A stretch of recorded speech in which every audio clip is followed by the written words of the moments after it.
Buenas, el día de hoy junto con mi compañero Iliet Gómez le venimos a hablar acerca de las investigaciones in situ. Primeramente hablaremos del diseño y la planificación de estas.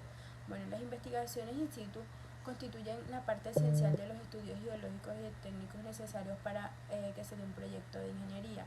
De ellos se obtienen parámetros que definen las condiciones del terreno en donde se realizarán estos proyectos constructivos como excavaciones, túneles, taludes y entre otros.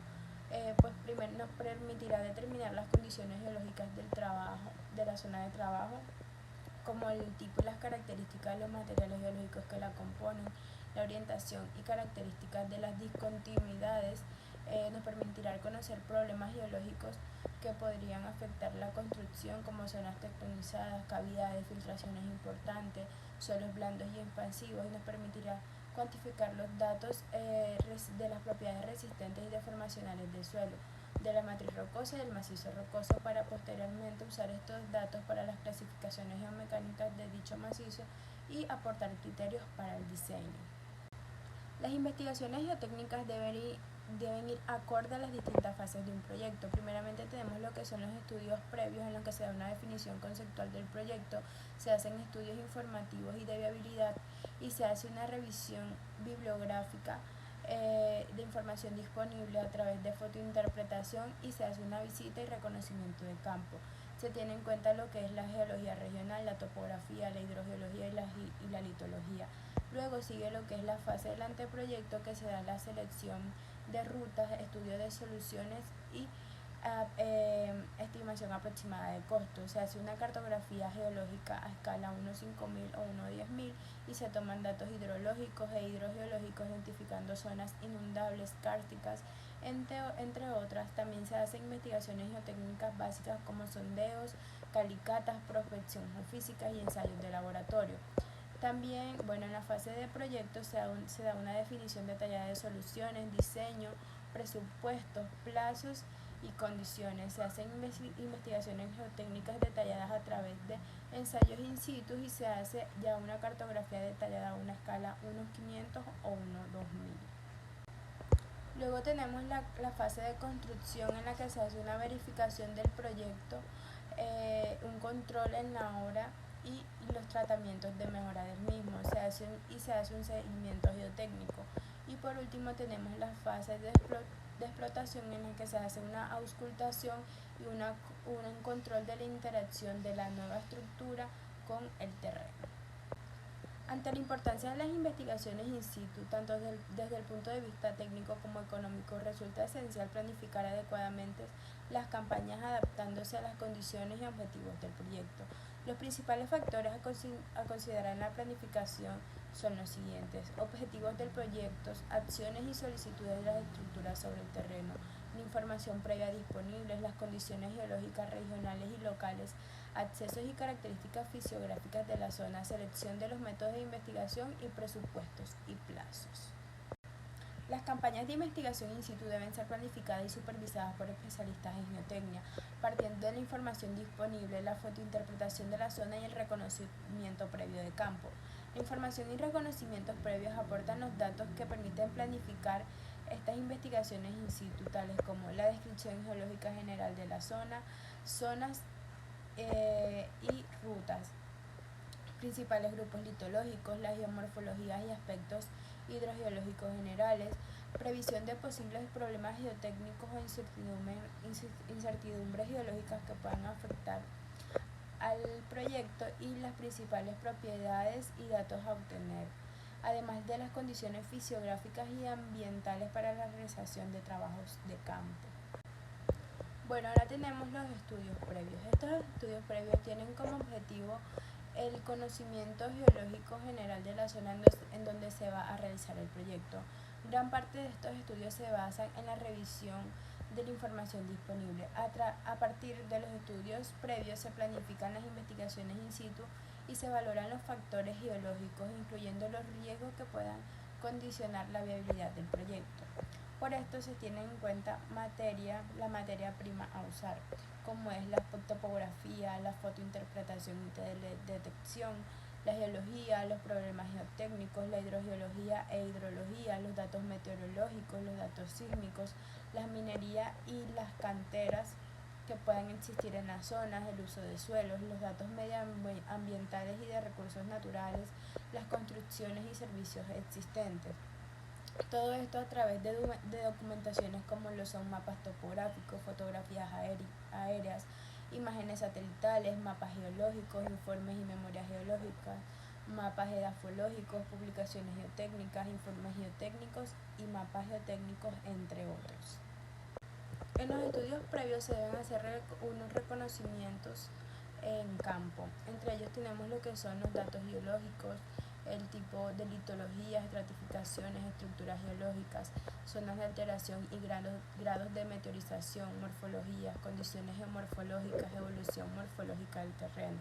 También debemos tener en cuenta datos hidrogeológicos e hidrológicos como niveles freáticos, pozos, fuentes manantiales, localización de acuíferos, materiales permeables, zonas de encharcamientos, localización de las zonas de recargas y drenajes. También debemos tener en cuenta la descripción geotécnica del suelo, como su composición, color, estructura del suelo, ya sea homogénea, estratificada, bandeada, laminada y su densidad. Se debe hacer una descripción geotécnica de macizos rocosos, como la descripción de la matriz rocosa, descripción de discontinuidades y propiedades del macizo rocoso.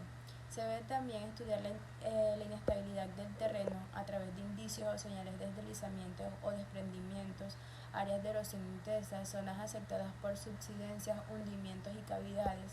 Se debe realizar también la observación de patologías en estructuras que estén en la zona, como la inspección de edificios, puentes, terraplenes, túneles, muros y demás estructuras que se encuentren en el entorno de la zona y que presenten algún daño estructural. Se deben estudiar también los accesos y situaciones de investigaciones, como la localización de caminos y vías de acceso, especialmente para los sondeos, la disponibilidad de agua, electricidad y los permisos, y la selección de posibles emplazamientos para sondeos de geofísicas, calicatas y estaciones geomecánicas.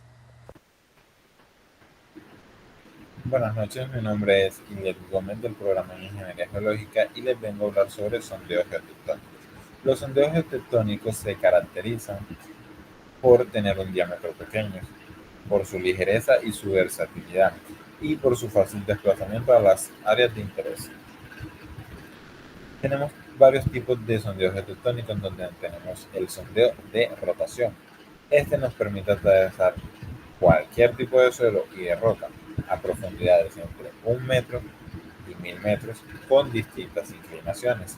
También tenemos el sondeo por barrena helicoidal.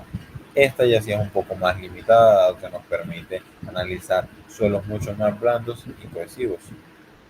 Es mucho más económica y de mucho más facilidad para su traslado. También por otro lado tenemos los sondeos a percusión.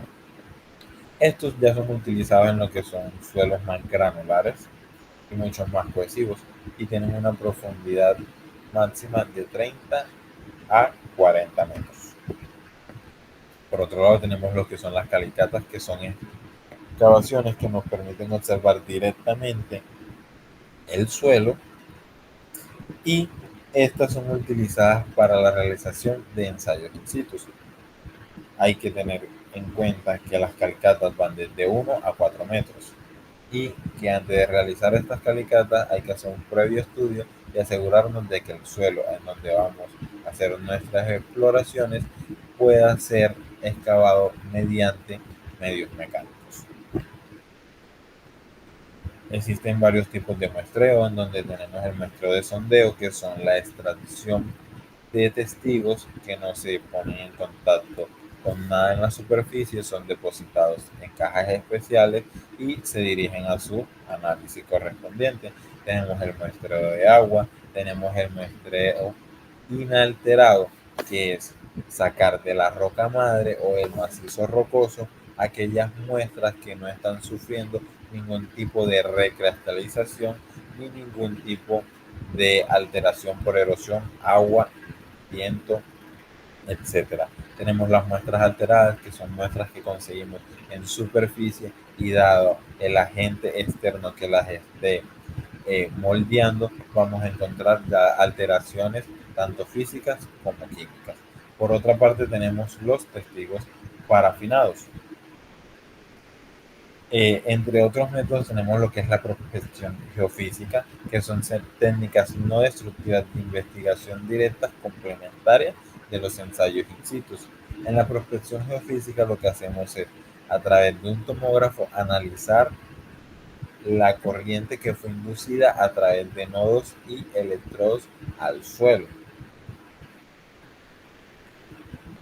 Tenemos lo que son los métodos eléctricos y los métodos sísmicos. En los métodos eléctricos tenemos lo que son de eléctrico vertical, calicatas eléctricas, dipolo-dipolo o polo-dipolo.